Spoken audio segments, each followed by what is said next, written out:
بسم اللہ الرحمن الرحیم۔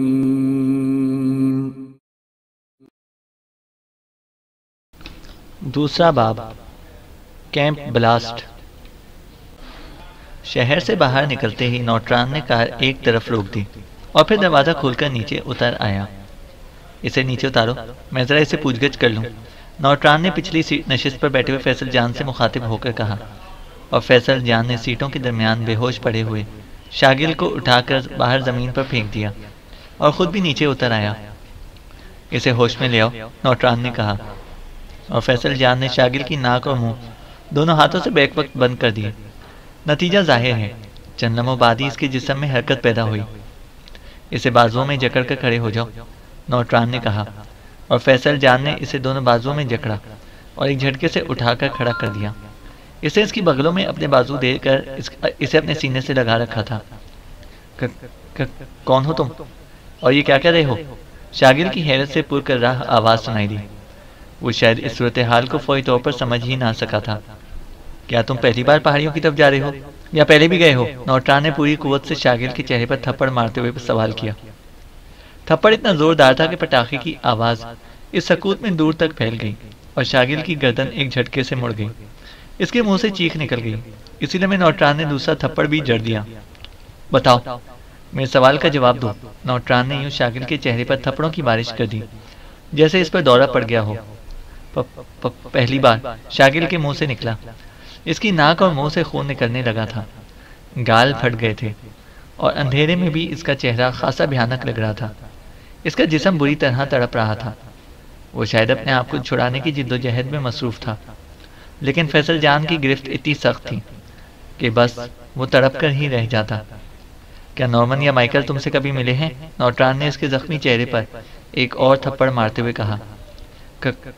کبھی نہیں، مجھے مت مارو، پلیز مت مارو، جو تم پوچھو گے میں بتا دوں گا، شاگل نے رو پڑنے والے لہجے میں کہا، کیونکہ نوٹران تھپڑ پہلے مارتا تھا اور سوال بعد میں کرتا تھا، اور جتنے لمحے جواب کو دیر ہوتی اتنے تھپڑ شاگل کو کھانے پڑتے تھے۔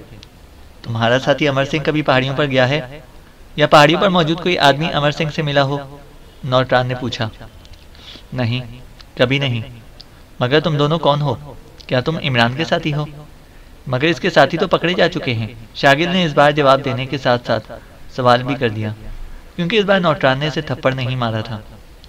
صرف جواب دو، سوال نہیں، سمجھے؟ ورنہ گردن توڑ دوں گا، نوٹران نے گھراتے ہوئے کہا، اور شاگل خوف سے ہی لرزنے لگا۔ پھر اس سے پہلے کہ نوٹران کوئی اور سوال پوچھتا، اچانک ایک کار کی ہیڈ لائٹس دور سے چمکی اور روشنی پڑتے ہی شاگل نے پوری قوت سے چیخ ماری۔ وہ شاید ان کار والوں کو متوجہ کرنا چاہتا تھا۔ نوٹران نے انتہائی بے دردی سے اس کی کنپٹی پر مکہ مارا اور دوسرے لمحے شاگل کی گردن ڈھلک گئی۔ اس کا جسم ساکت ہو گیا۔ لائٹ اب تیزی سے قریب آتی جا رہی تھی۔ جلدی کرو، اسے جھاڑی میں پھینکو، جلدی کرو، یہ مر چکا ہے، نوٹران نے کہا، اور فیصل جان نے وہیں کھڑے کھڑے اسے نزدیک موجود بڑی سی جھاڑی میں اچھال دیا۔ آنے والی کار بھی خاصے فاصلے پر تھی، لیکن وہ انتہائی تیز رفتاری سے قریب آتی جا رہی تھی، اور اب تو اس کے تیز سائرن کی آواز بھی گونجنے لگی تھی۔ شاگل کو جھاڑی میں اچھال کر نوٹران اور فیصل جان انتہائی برق رفتاری سے کار میں سوار ہوئے، اور دوسرے لمحے نوٹران نے کار کو آگے بڑھا دیا۔ اسے روشنیاں بند کر دی تھیں اور وہ اسے اندھیرے ہی میں بھگاتا لیے چلا گیا۔ پیچھے آنے والی کار نے شاید شاگل کو جھاڑی میں گرتے دیکھ لیا تھا، اس لیے وہ وہیں پر رک گئی۔ اسے نوٹران والی کار کا تعاقب نہ کیا۔ کہیں شاگل کی موت کی اطلاع وہ پہاڑیوں میں ہی نہ دے دیں، فیصل جان نے کہا۔ نہیں، شاگل مر چکا ہے، وہ کچھ نہیں بتا سکتا، اور کسی اور کو ٹرانسمیٹر فریکوینسی کا علم نہیں ہے، اور نہ ہی شاگل اور مائیکل کی بات چیت کی تفصیلات کا علم ہے، اس لیے ہمیں کوئی خطرہ نہ ہے۔ البتہ اگر شاگل زندہ رہتا تو پھر مسئلہ بن جاتا، نوٹران نے جواب دیتے ہوئے کہا، اور فیصل جان نے مطمئن ہو کر سر ہلا دیا۔ وہ مطمئن ہو چکا تھا۔ نوٹران کار بھگاتا ہوا پہاڑیوں کی طرف بڑھتا چلا گیا، اور پھر اس نے لائٹیں جلا دیں، کیونکہ اب وہ اتنے فاصلے پر پہنچ چکے تھے کہ انہیں چیک نہ کیا جا سکتا تھا۔ تھوڑی دیر بعد ان کی کار اس پہاڑی کے دامن میں پہنچ گئی جس پر صرف جھاڑیاں تھیں اور کوئی درخت نہ تھا۔ شاگل کے ساتھ مائیکل نے ٹرانسمیٹر کال پر یہ جگہ منتخب کی تھی۔ کار رکتے ہی وہ دونوں نیچے اتر آئے۔ اسی لمحے سامنے ایک تیز لائٹ جل اٹھی اور مشین گنوں سے مسلح 5 افراد مختلف جھاڑیوں سے نکل کر ان کے گرد اکٹھے ہو گئے۔ آپریشن نائٹ، نوٹران نے شاگل کے لہجے میں کوٹ دہرانے کا آغاز کرتے ہوئے کہا۔ آپریشن کیمپ، سامنے کھڑے ایک لمبے ترنگے نوجوان نے جواب دیا۔ اپنا نام بتائیے، اس نوجوان نے مطمئن انداز میں سر ہلاتے ہوئے جواب دیا۔ میرا نام شاگل ہے اور میں کافرستانی سیکرٹ سروس کا چیف ہوں، اور یہ میرا اسسٹنٹ امر سنگھ ہے، نوٹران نے جواب دیتے ہوئے کہا۔ اوکے مسٹر شاگل، اب آپ دونوں براہ مہربانی یہ ادنا ٹوپیہ چہرے سے ہٹا لیں، اور کوئی ہتھیار ہو تو ہمیں دے دیں، اس نوجوان نے اس بار مؤدبانہ لہجے میں جواب دیتے ہوئے کہا، اور نوٹران اور فیصل جان نے اونی ٹوپیہ چہرے سے ہٹا کر انہیں سر پر ہی موڑ لیا۔ ہمارے پاس کوئی ہتھیار نہیں ہے، نوٹران نے جواب دیا۔ اوکے، تشریف لائیے، باس آپ کے منتظر ہیں، نوجوان نے کہا، اور پھر وہ انہیں اپنے گھیرے میں لے کر پہاڑی پر چڑھتے چلے گئے۔ پہاڑیوں پر جگہ جگہ سیکیورٹی گارڈ موجود تھے، لیکن ان کے ساتھ کسی نے کوئی تعارض نہ کیا۔ وہ ٹارچوں کی روشنیوں میں سفر کرتے رہے۔ مختلف پہاڑیوں پر چڑھنے اور اترنے کے بعد وہ اس ڈھلوان پر پہنچ گئے جہاں اڈے کا خفیہ دروازہ موجود تھا۔ ان کے وہاں پہنچتے ہی خفیہ دروازہ کھلا اور انہیں لے آنے والے نوجوان نے ان دونوں کو اندر جانے کا اشارہ کیا، اور وہ دونوں خفیہ راستے میں آگے بڑھتے چلے گئے، جبکہ انہیں لے کر آنے والے باہر ہی رہ گئے۔ خفیہ راستہ کراس کرنے کے بعد وہ ایک میدان میں پہنچے جہاں رن وے تیار کیا جا رہا تھا۔ وہاں ایک آدمی نے ہمراہ لے کر کونے میں بنی ہوئی عمارت کی طرف بڑھتا چلا گیا۔ میرا نام مائیکل ہے مسٹر شاگل، اور یہ نارمن ہے۔ عمارت کے ایک بڑے کمرے میں داخل ہوتے ہی اندر موجود ایک آدمی نے اٹھ کر ان کا استقبال کرتے ہوئے کہا۔ اس کے ساتھ والی کرسی پر دوسرا آدمی بھی بیٹھا ہوا تھا جس کا نام نارمن بتایا گیا تھا۔ وہ بھی ان کے استقبال کے لیے اٹھ کھڑا ہوا، اور پھر مصافحہ کرنے کے بعد نوٹران نے ہی سوال کیا، کہاں ہیں وہ لوگ؟ نوٹران کے لہجے میں اشتیاق تھا۔ ابھی آپ کو وہاں لے چلتے ہیں، ہم تو آپ کے منتظر تھے، مائیکل نے مسکراتے ہوئے کہا۔ اوہ، میں تنویر کو قتل کرنے کے لیے بے چین ہوں۔ نوٹران بڑی خوبی سے شاگل کا کردار ادا کر رہا تھا۔ آپ کو پورا موقع دیا جائے گا مسٹر شاگل، اس بار نارمن نے کہا۔ آئیے میرے ساتھ، مائیکل نے کہا، اور پھر وہ ان دونوں کے آگے چلتا ہوا اس کمرے کا اندرونی دروازہ پار کر کے ایک اور کمرے میں پہنچ گیا۔ اس کمرے میں فرش کے اوپر دو بڑی بڑی کرسیاں موجود تھیں جو مکمل طور پر لوہے کی بنی ہوئی تھیں۔ ان کرسیوں پر تشریف رکھیں، میں سامنے کی اسکرین کھولتا ہوں تاکہ آپ ان لوگوں کو دیکھ سکیں، اور پھر خود ہی اس تنویر کی نشاندہی کر دیں تاکہ میں اسے باہر لا کر آپ کے سامنے پیش کر دوں اور آپ اپنا انتقام پورا کر لیں۔ مائیکل نے کرسیوں کی طرف اشارہ کرتے ہوئے کہا، اور وہ خود سامنے والی دیوار میں نصب ایک مشین کی طرف بڑھتا چلا گیا جس کے اوپر بڑی سی اسکرین موجود تھی۔ نوٹران اور فیصل جان ان کرسیوں پر بیٹھ گئے اور اسکرین کی طرف دیکھنے لگے۔ نوٹران سوچ رہا تھا کہ اپنے ساتھیوں کی جگہ کا پتہ چلتے ہی وہ مائیکل اور نارمن پر حملہ کر کے ان پر قابو پا لیں گے۔ انہوں نے دیکھ لیا تھا کہ عمارت کے اندر یہی دو افراد ہیں، اس لیے انہیں قابو کرنے میں کوئی دشواری پیش نہیں آئے گی۔ دیکھیے مسٹر شاگل اور امر سنگھ، غور سے دیکھیے، مائیکل نے مشین کے قریب رکھے ہوئے اسٹول پر بیٹھتے ہوئے کہا، اور پھر اسے مشین کے ایک بٹن کو دبا دیا، مگر اس بٹن کے دبنے سے اسکرین روشن نہ ہوئی۔ اسکرین تو روشن ہوئی نہیں مسٹر مائیکل، شاگل نے حیرت بھرے لہجے میں پوچھا۔ اس کے روش ہونے کی ضرورت ہی کیا ہے؟ ابھی تم دونوں بغیر اسکرین کے اپنے ساتھیوں کو بھی دیکھ سکو گے، مائیکل نے انتہائی طنزیہ لہجے میں کہا۔ کیا مطلب؟ نوٹران اور فیصل جان نے چونک کر کرسیوں سے اٹھنے کی کوشش کرتے ہوئے کہا، مگر دوسرے لمحے وہ ایک طویل سانس لے کر رہ گئے کیونکہ ان کے جسم کرسیوں سے ایسے چمٹ گئے تھے کہ وہ نہ حرکت کر سکتے تھے۔ انہوں نے اپنی کرسیوں کے بازوؤں پر بھی دونوں ہاتھ رکھے ہوئے تھے، اس لیے ہاتھ بھی چمٹ گئے تھے۔ یہ آپ کیا کر رہے ہیں؟ آپ جانتے ہیں کہ میں، نوٹران نے شاگل کے انداز میں غصیلے لہجے میں کہا، لیکن مائیکل نے اس کا فکر درمیان سے کاٹ دیا۔ میں جانتا ہوں کہ نہ تم اصلی شاگل ہو اور نہ یہ امر سنگھ ہے، تم دونوں عمران کے ساتھی ہو، مائیکل نے زہر خند لہجے میں جواب دیتے ہوئے کہا۔ اسی لمحے نارمن بھی اندر داخل ہوا۔ آگے قابو، نارمن نے اندر داخل ہوتے ہی کہا۔ تمہیں غلط فہمی ہوئی ہے مسٹر مائیکل، نوٹران نے ایک بار پھر بات جمانے کی کوشش کی۔ مجھے کوئی غلط فہمی نہیں ہوئی ہے مسٹر، تم دونوں نے مسٹر شاگل کو اغوا کیا اور پھر ان پر تشدد کر کے ان سے سارے کوڈ پوچھے، پھر تمہاری طرف بڑھنے والی پولیس کار کی لائٹ دیکھ کر تم نے اپنے طور پر مسٹر شاگل کو ہلاک کر کے جھاڑی میں ڈال دیا، لیکن تمہاری بدقسمتی کہ مسٹر شاگل بے ہوش ہوئے تھے، ہلاک نہیں ہوئے تھے۔ پولیس افسران نے انہیں ہوش دلایا، وہ خاصے زخمی تھے، لیکن چونکہ وہ جانتے تھے کہ تم لوگ اب پہاڑیوں کی طرف ہی جاؤ گے، اس لیے انہوں نے پولیس کار میں نصب ٹرانسمیٹر سے ہی ہمیں کال کر کے تمام صورتحال سے آگاہ کر دیا۔ تم اس وقت اڈے کے بیرونی دروازے پر پہنچ چکے تھے، چنانچہ ہم چوکنا ہو گئے اور نتیجے میں اب تم دونوں ان کرسیوں سے چمٹے ہوئے ہو، مائیکل نے تفصیل بتاتے ہوئے کہا۔ اوہ، یہ سازش ہے۔ میں اصلی شاگل ہوں۔ میرے خیال میں عمران کے ساتھیوں نے شاگل بن کر تم تک یہ کہانی پہنچائی ہے تاکہ تم ہمیں ہلاک کر دو، نوٹران نے دوسرا پینترا بدلتے ہوئے کہا۔ اچھا، آپ بتائیے کہ کرنل ڈیوڈ نے آپ کو کس وقت کال کی تھی؟ مائیکل نے مسکراتے ہوئے کہا۔ دوپہر کے وقت، نوٹران نے اندازے سے جواب دیا۔ خواہ مخواہ کے اندازے نہ لگایا کرو، انہوں نے ہمارے سامنے کال کی تھی اور اس وقت صبح کا وقت تھا۔ شاگل صاحب سے بھی میں نے یہی سوال کیا تھا اور انہوں نے درست جواب دیا تھا، مائیکل نے چپتے ہوئے لہجے میں جواب دیا۔ خواہ مخواہ وقت ضائع نہ کرو مائیکل، انہیں گولی مار دو اور ان کے ساتھیوں کو ہلاک کر دو، نارمن نے کہا۔ دیکھو، تم لوگ پچھتاؤ گے، ہماری موت تمہاری بھی موت ثابت ہوگی۔ تم ایسا کرو، اس شاگل کو بھی بلا لو، آمنے سامنے آنے کے بعد تمہیں خود پتہ چل جائے گا کہ اصلی کون ہے اور نقلی کون، نوٹران نے سخت لہجے میں کہا۔ ہم پچھتا لیں گے، تم چلو اپنے ساتھیوں کے پاس، مائیکل نے جواب دیا، اور پھر مشین کے کونے میں لگے ہوئے ایک ہینڈل کو پکڑ کر زور سے نیچے کی طرف گھما دیا۔ دوسرے لمحے نوٹران اور فیصل جان کے جسموں کو جھٹکے لگنے لگے اور وہ یکلخت نیچے ہو گئے۔ ان کے پیروں والی جگہ غائب ہو گئی تھی اور ان کے پیر اس خلا میں لٹکنے لگے۔ جھٹکے کی وجہ یہ تھی کہ کرسیوں کے پائے اندر کو سمٹ گئے تھے اور پھر وہ آہستہ آہستہ مزید جھکتی چلی گئی اور اس کے ساتھ ہی ان دونوں کی ٹانگیں نیچے ہوتی چلی گئیں۔ کرسیوں کے پائے آہستہ آہستہ اور سمٹنے لگے اور اس کے ساتھ ہی ان کی ٹانگیں بھی فرش کے نیچے خلا میں لٹکتی چلی جا رہی تھیں۔ اسی لمحے مائیکل نے مشین کا ایک اور بٹن دبایا اور اس بٹن کے دبتے ہی مشین کے اوپر نصب اسکرین روشن ہو گئی اور اسکرین پر عمران اور اس کے ساتھی کھڑے نظر آئے۔ وہ سب اوپر کی طرف دیکھ رہے تھے اور ان کے چہروں پر حیرت تھی۔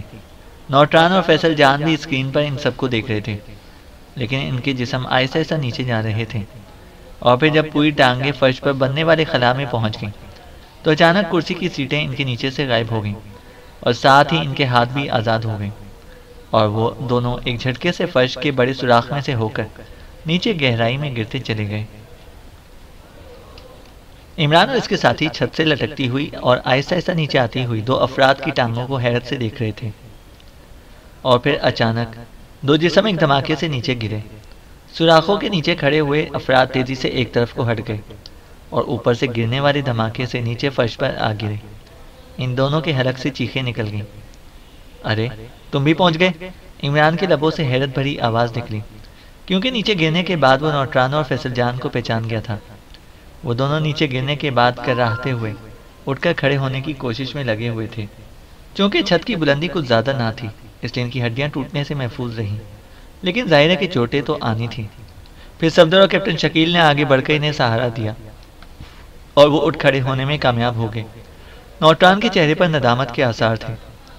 بس معمولی سی کوتاہی ہو گئی عمران صاحب، ورنہ ہم نے پالا مار لیا تھا۔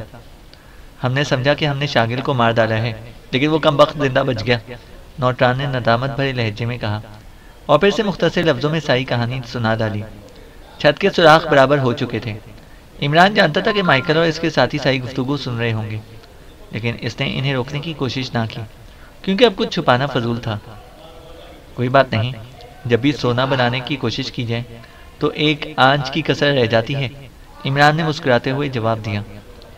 اب تم لوگ مرنے کے لیے تیار ہو جاؤ، تم سب انتہائی خطرناک ہو۔ اگر واقعی شاگل ان کے ہاتھوں ہلاک ہو جاتا تو ہم انہیں شاگل اور امر سنگھ ہی سمجھتے رہتے اور ساری گڑبڑ ہو جاتی۔ اچانک کمرے میں مائیکل کی آواز سنائی دی اور نوٹران اور فیصل جان حیرت سے ادھر ادھر دیکھنے لگے۔ تمہیں اپنا وعدہ یاد ہے کہ تم ہمیں مارنے سے پہلے اندر آؤ گے تاکہ میں خدائی دعویٰ کرنے والوں کو اپنی آنکھوں سے دیکھ سکوں؟ عمران نے بڑے مطمئن لہجے میں جواب دیتے ہوئے کہا۔ نہیں، اس وقت بات اور تھی۔ اب مجھے احساس ہو گیا کہ تم میری توقع سے کئی زیادہ خطرناک ہو، اس لیے بس اب تمہاری چھٹی، مائیکل کی آواز سنائی دی۔ ارے ارے، رک جاؤ، سنو، میری بات سن لو، عمران نے پہلی بار گھبرائے ہوئے لہجے میں کہا۔ کیا بات ہے؟ مائیکل نے سرد لہجے میں جواب دیتے ہوئے کہا۔ تم ہمیں کس طرح مارو گے؟ دیکھو، مرنا تو بہرحال تمہارے مطابق ہم نے ہے ہی، لیکن کم از کم ہمیں اتنا تو بتا دو کہ ہماری موت کیسے ہوگی، عمران نے کہا۔ اچھا چلو سن لو، میں مشین کا ایک بٹن دباؤں گا اور تمہارے کمرے میں زہریلی گیس بڑھنا شروع ہو جائے گی۔ یہ گیس اتنی زہریلی ہوگی کہ تم دوسرا سانس بھی نہ لے سکو گے اور ہلاک ہو جاؤ گے۔ اس کے بعد تمہاری لاشیں گلنا شروع ہو جائیں گی اور تمہارے جسم مایا بن کر فرش پر بہتے ہوئے ایک گٹر میں پہنچ جائیں گے اور بس۔ مائیکل نے بڑے مزے لے کر تفصیل بتاتے ہوئے کہا۔ لیکن تم کرنل ڈیوڈ کو کیسے یقین دلاؤ گے کہ واقعی تم نے ہمیں ہلاک کر دیا ہے؟ کرنل ڈیوڈ زندگی بھر میں موت کا یقین نہیں کرے گا، وہ مجھے اچھی طرح جانتا ہے، عمران نے جواب دیا۔ اس کا انداز ایسا تھا جیسے اپنی موت کی بجائے کسی اہم فلسفے پر بات چیت کر رہا ہو۔ ہاں، اچھا ہوا تم نے مجھے یاد دلا دیا۔ واقعی کرنل ڈیوڈ کو تمہاری لاشیں بھی تو دکھانی ہیں۔ ٹھیک ہے، میں گیس پریشر اتنا رکھوں گا کہ بس تم یقینی طور پر ہلاک ہو جاؤ اور تمہاری لاشیں محفوظ رہیں۔ جب کرنل ڈیوڈ کی تسلی ہو جائے گی تو دوبارہ زیادہ گیس پریشر چھوڑ دوں گا اور اس کے بعد وہی ہوگا جو میں پہلے بتا چکا ہوں۔ مائیکل نے فوراً ہی اپنے پروگرام میں تبدیلی کرتے ہوئے کہا۔ شکریہ، بہت شکریہ۔ چلو کچھ دیر تو ہماری لاشیں محفوظ رہیں گی۔ ہو سکتا ہے کرنل ڈیوڈ کو رحم آ جائے اور وہ ہماری لاشوں کے کفن دفن کا انتظام کر دے، عمران نے بڑے مطمئن انداز میں جواب دیتے ہوئے کہا۔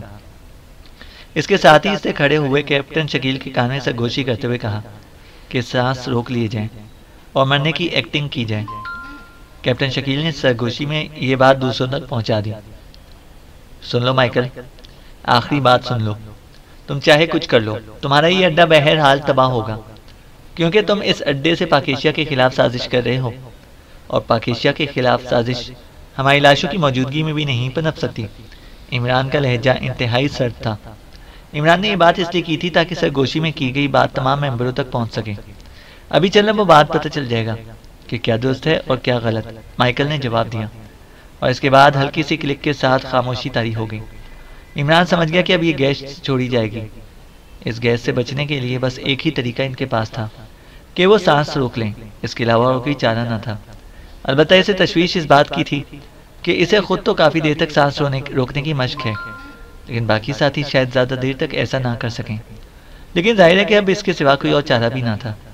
سرگوشیاں مکمل ہو چکی تھیں۔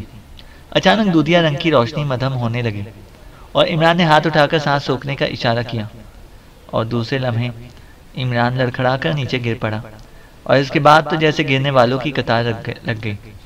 وہ سب باری باری گرتے چلے جا رہے تھے، اور چند لمحوں بعد وہ سب الٹے سیدھے انداز میں فرش پر پڑے ہوئے تھے۔ انہوں نے سانس روک لیے تھے۔ روشنی بالکل مدھم ہو گئی تھی اور اب کمرے میں سرخ رنگ کی گیس تیرتی پھر رہی تھی۔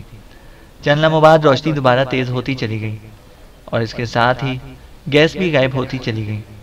جب روشنی واپس اپنی اصلی چمک میں آئی تو عمران نے رسک لیتے ہوئے آہستہ سے سانس لیا۔ وہ گیس کی موجودگی چیک کرنا چاہتا تھا۔ سانس لیتے ہی اسے احساس ہو گیا کہ اس کا داؤ کامیاب ہو گیا ہے۔ گیس کی موجودگی کا اسے کوئی احساس نہ ہوا تھا اور نہ ہی اس کی بو موجود تھی، اور عمران نے ایک طویل سانس لیا۔ چونکہ وہ سائڈ پر پڑا ہوا تھا اور اسے منہ کو ترچھا کر کے زمین کی طرف رکھا تھا، اس لیے اسے یقین تھا کہ اس کا سانس چیک نہ کیا جائے گا۔ سانس لے لو، عمران نے بڑی آہستہ آواز میں بڑبڑاتے ہوئے کہا، اور دوسرے لمحے اسے ہلکے ہلکے سانسوں کی آوازیں سنائی دینے لگیں۔ کیا یہ واقعی ہلاک ہو چکے ہیں؟ اچانک نارمن کی آواز کمرے میں گونجی۔ بالکل، یہ گیس ایک لمحے میں ختم کر دیتی ہے، مائیکل کا جواب سنائی دیا۔ کیوں نہ انہیں چیک کر لیا جائے؟ ایسا نہ ہو کہ کسی نے سانس روک لیا ہو، نارمن نے کہا۔ وہ آپس میں گفتگو کر رہے تھے، لیکن شاید فیڈر کھلا ہونے کی وجہ سے ان کی آوازیں کمرے میں بھی گونج رہی تھیں۔ میرے خیال میں تو ضرورت نہیں ہے، کیونکہ گیس 1 منٹ سے زیادہ عرصے تک کمرے میں رہی ہے۔ بہرحال پھر بھی تسلی ہو جائے تو اچھا ہے، مائیکل نے جواب دیا۔ انہیں بجلی کا شوق لگاؤ، اس طرح پتہ چل جائے گا، نارمن نے کہا۔ یہ فرش پر پڑے ہوئے ہیں، وہاں شوق نہیں لگایا جا سکتا۔ شوق کا سسٹم دیواروں تک ہی محدود ہے، مائیکل کی آواز سنائی دی۔ تو پھر کس طرح چیک کیا جا سکتا ہے انہیں؟ نارمن نے کہا۔ 2 طریقے ہیں، ایک تو یہ کہ ہم خود اندر جائیں، اور دوسرا طریقہ یہ کہ ہم چھت سے کسی چھڑی کے ذریعے ان کو ہلا جلا کر چیک کریں، مائیکل نے جواب دیا۔ چھڑی والا طریقہ ٹھیک ہے، مجھے اب بھی شک ہے کہ ان میں سے ایک بھی زندہ ہوا تو مسئلہ بن جائے گا، نارمن نے کہا۔ تم ان کی لاشوں سے بھی خوفزدہ ہو مسٹر نارمن؟ میں تو تمہیں اتنا بزدل نہیں سمجھتا تھا، مائیکل کی طنزیہ آواز سنائی دی۔ تم صرف انجینئر اور سائنسدان ہو مائیکل، جبکہ میں سیکرٹ ایجنٹ ہوں۔ مجھے معلوم ہے کہ سچویشن کس طرح بدل دی جاتی ہے۔ سیکرٹ ایجنٹ کی مٹی کسی اور ہی سیارے کی ہوتی ہے، وہ اس طرح آسانی سے نہیں مرا کرتے جس طرح آسانی سے عام آدمی مر جاتے ہیں، نارمن نے تلخ لہجے میں جواب دیتے ہوئے کہا۔ تم خواہ مخواہ تلخ ہو رہے ہو، اس بات کو پلے باندھ لو کہ یہ لوگ مر چکے ہیں۔ انتہائی زہریلی گیس سے بچ نکلنا ناممکن ہے، مائیکل نے جواب دیا۔ تو پھر مسئلہ کیا ہے؟ اگر تمہیں یقین ہے تو پھر ٹھیک ہے، انہیں یہیں پڑا رہنے دو۔ اگر ان میں سے کوئی زندہ بھی بچ گیا تو یہاں سے نکل تو نہ سکے گا نا۔ صبح جب باس آئے گا تو اس وقت دیکھ لیا جائے گا، نارمن نے کہا۔ تمہیں اب بھی یقین نہیں ہے؟ اگر تم انہیں مارتے تو یقین کے لیے کیسے مارتے؟ مائیکل نے طنزیہ لہجے میں پوچھا۔ میں ایک ایک آدمی کے سینے میں مشین کا پورا برس اتار دیتا، نارمن نے سرد لہجے میں جواب دیا۔ اوہ واقعی؟ تم نے اپنی ذہنی سطح کے مطابق ہی سوچنا ہے۔ بہرحال فکر نہ کرو، یہ لوگ واقعی مر چکے ہیں، مائیکل نے کہا۔ اوکے پھر مجھے اجازت، میں اپنے آدمیوں کے پاس جا رہا ہوں، نارمن کی آواز سنائی دی۔ اوکے صبح چیف باس کے آنے پر ملاقات ہوگی، مائیکل نے کہا۔ اس کے بعد خاموشی طاری ہو گئی۔ ارے یہ فیڈر کھلا ہوا ہے، باس صبح آئے میں اس سے بات کروں گا۔ اس قدر بزدل لوگ بھی جی پی 5 میں موجود ہیں جو لاشوں کے پاس جاتے ہوئے بھی ڈرتے ہیں، مائیکل کی بڑبڑاہٹ سنائی دی، اور اس کے بعد کلک کلک کی 2-3 آوازیں ابھری۔ ایک جھماکہ سا ہوا اور دوسرے لمحے دودھیا روشنی کی بجائے عام سی روشنی پھیلتی چلی گئی۔ عام روشنی کو دیکھتے ہی عمران سمجھ گیا کہ اسکرین پر کیا جانے والا سسٹم آف کر دیا گیا ہے، چنانچہ وہ فوراً ہی اٹھ کر کھڑا ہو گیا۔ اس کے اٹھتے ہی باقی افراد بھی اٹھ بیٹھے، البتہ جولیا اور نعمانی اسی طرح پڑے رہ گئے، اور جولیا اور نعمانی کو اس طرح پڑے دیکھ کر سب کا دل دھک سے رہ گیا۔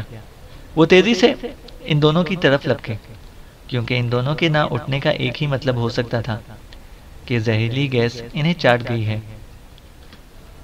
شاگل کے پورے چہرے پر چھوٹے چھوٹے پلاسٹر لگے ہوئے تھے، اس کی آنکھیں غصے اور ندامت سے سرخ ہو گئی تھیں۔ پولیس نے اسے جھاڑیوں سے برآمد کرنے کے بعد ہوش دلایا تھا، تو اس نے اسی وقت پولیس کی گاڑی میں نصب ٹرانسمیٹر کی مدد سے نارمن اور مائیکل کو اس ساری واردات کی اطلاع دے دی تھی تاکہ وہ دھوکہ نہ کھا جائیں، اور خود وہ پولیس گاڑی میں سیدھا ہسپتال پہنچ گیا۔ ہسپتال میں اس کے زخموں کی مرہم پٹی کی گئی، اور اس کے بعد پولیس کار اسے واپس اس کے ہیڈ کوارٹر کے گیٹ پر چھوڑ گئی، اور اب شاگل اپنے آدمیوں پر بری طرح چیخ رہا تھا کہ مجرم کس طرح دیدہ دلیری سے نہ صرف ہیڈ کوارٹر میں گھس آئے بلکہ اسے بھی اغوا کر کے ساتھ لے گئے۔ اس کے بعد اس نے حکم دیا کہ چاہے کتنی ہی سردی کیوں نہ ہو، اونی ٹوپیاں منہ پر نہ اوڑھی جائیں تاکہ فوری طور پر شناخت ہو سکے۔ یہ ہدایات دینے اور چیخنے چلانے کے بعد جب اسے اپنے آدمیوں کو باہر بھیج دیا تو وہ سیدھا آپریشن روم میں پہنچا، اور اس نے مائیکل کو کال کیا۔ رابطہ قائم ہوتے ہی اس نے عمران اور اس کے ساتھیوں کے متعلق رپورٹ پوچھی۔ آپ بے فکر رہیں مسٹر شاگل، ابھی چند منٹ پہلے زہریلی گیس کی مدد سے ان سب کو موت کے گھاٹ اتار دیا گیا ہے۔ اب وہ کافرستان یا ہمارے کیمپ کے لیے کسی طرح بھی خطرہ نہیں بن سکتے۔ اوور، مائیکل نے کہا، اور شاگل کے چہرے پر حیرت کے آثار ابھر آئے۔ کیا کہہ رہے ہیں آپ؟ کیا واقعی عمران اور اس کے ساتھی ہلاک ہو چکے ہیں؟ اوور، شاگل کا لہجہ ایسا تھا جیسے اسے اس اطلاع پر یقین نہ آیا ہو۔ مجھے حیرت ہے کہ آخر آپ کو میری بات پر یقین کیوں نہیں آ رہا؟ میں نے خود انہیں انتہائی زہریلی گیس کی مدد سے ہلاک کر دیا ہے، اور اب ان کی لاشیں میرے پاس بطور ثبوت موجود ہیں۔ اوور، مائیکل نے تلخ لہجے میں جواب دیتے ہوئے کہا۔ کیا میں ان کی لاشیں دیکھ سکتا ہوں؟ اوور، شاگل نے اشتیاق بھرے لہجے میں کہا۔ سوری مسٹر شاگل، اس وقت ہم نے آپ کی بات مان لی اور ایک بہت بڑے خطرے سے دوچار ہونے سے بچ گئے تھے، اور دوسری بات یہ کہ سارے دن کی بھاگ دوڑ کے بعد اب میں آرام کرنے کے لیے اپنے بیڈ روم میں آیا ہوں۔ اس وقت بیڈ روم کے ٹرانسمیٹر سے آپ سے بات چیت کر رہا ہوں۔ اس وقت تو ایسا ممکن نہیں ہے، صبح کو چیف باس آ رہے ہیں، ان کے آنے پر اور ان کی اجازت سے لے کر آپ کو بلوا لیں گے۔ اوور، مائیکل نے سرد لہجے میں جواب دیتے ہوئے کہا۔ دیکھیے مسٹر مائیکل، آپ عمران اور اس کے ساتھیوں کے متعلق اتنا نہیں جانتے جتنا میں جانتا ہوں۔ آپ نے جتنی آسانی سے یہ کہہ دیا ہے کہ وہ مر گئے ہیں، اتنی آسانی سے یہ لوگ مر نہیں سکتے۔ یہ دنیا کے عیار ترین لوگ ہیں، ایسا نہ ہو کہ آپ انہیں مردہ سمجھ کر اطمینان سے سوئے رہیں اور یہ صبح تک اڈے کو تباہ کر کے اپنے ملک واپس بھی جا رہے ہوں۔ اس لیے کہہ رہا ہوں کہ مجھے چیک کرنے دیں، اس میں آپ ہی کا فائدہ ہے۔ اوور، شاگل نے کہا۔ سوری جناب، یہ ہمارا اپنا مسئلہ ہے، ہم اس سے بہتر طور پر نمٹنا جانتے ہیں، آپ فکر بھی نہ کریں اور پریشانی بھی نہ ہو۔ دوسری طرف سے مائیکل نے سپاٹ اور سرد لہجے میں کہا، اور ساتھ ہی رابطہ ختم ہو گیا۔ یہ مائیکل احمق ہے، اگر عمران اس قدر آسانی سے مر سکتا ہوتا تو اب تک 1000 بار مر چکا ہوتا، یہ پورے اڈے کو تباہ کرائے گا، شاگل نے انتہائی غصیلے انداز میں بڑبڑاتے ہوئے کہا۔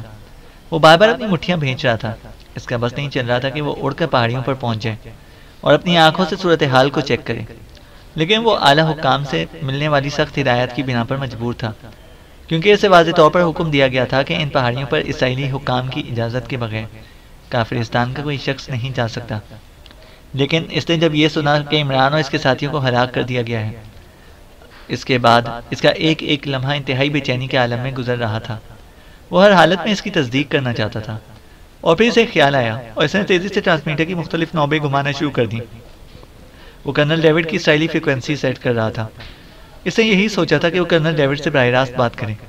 یس، GP5 ہیڈ کوارٹر، اوور۔ رابطہ قائم ہوتے ہی کرخت سی آواز سنائی دی۔ Chief of secret service Kafristan Shagal from Kafristan speaking. Colonel David سے بات کریں، اوور۔ شاگل نے لہجے کو انتہائی باوقار بناتے ہوئے کہا۔ چیف باس آرام کرنے کے لیے اپنی خوابگاہ میں جا چکے ہیں، اوور۔ دوسری طرف سے تذبذب آمیز لہجے میں جواب دیا گیا۔ اٹ از ایمرجنسی، فوراً رابطہ قائم کراؤ، ایک ایک لمحہ قیمتی ہے، اوور۔ شاگل نے غصیلے لہجے میں کہا۔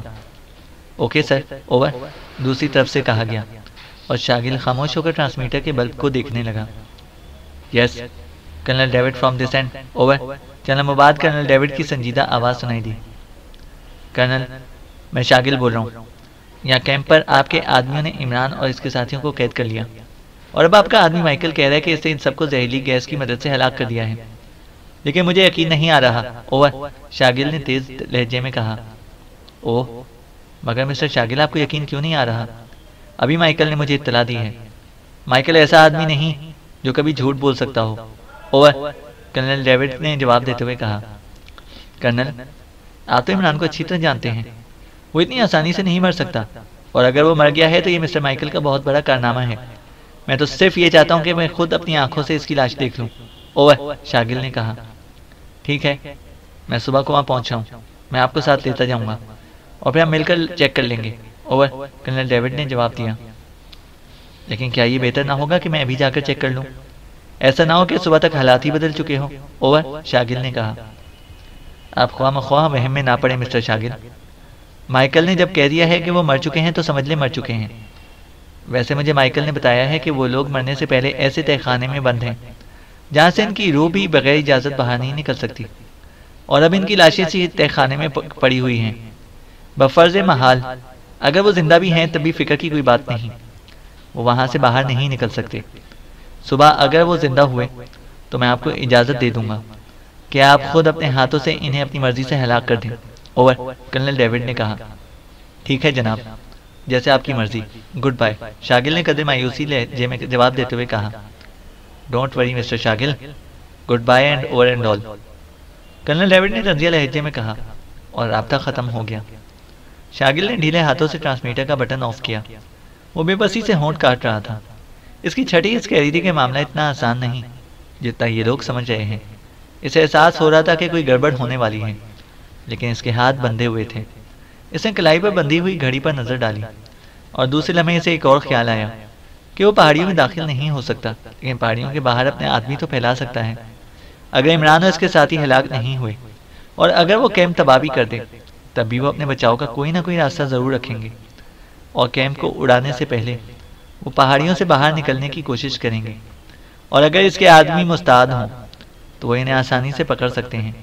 اس طرح کرنل ڈیوڈ اور اسرائیل کو بھی پتہ چل جائے گا کہ کافرستانی سیکرٹ سروس GP5 سے کسی طرح بھی کم نہیں ہے۔